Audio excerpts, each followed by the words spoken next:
மரம் ஃபுல்லாக சக்கரைப்பழம். அங்கே ஒரு பையன் மரத்து மேலே ஏறி இல்லை ஓடு மேலே ஏறி பறிச்சிட்டு இருக்கா எல்லாத்தையும்.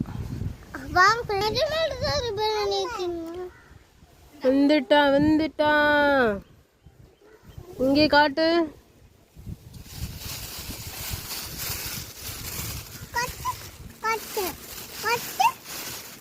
எவ்வளோ பழம்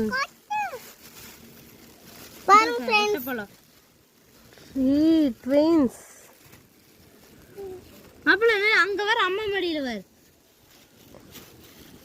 எல்லாம் விழுந்துருச்சு.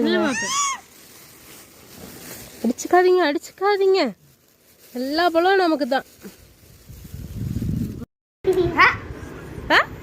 2 அண்ணா இருக்கு. இப்படி சாப்பிட்டு தோலை மட்டும் எடுக்கிறது.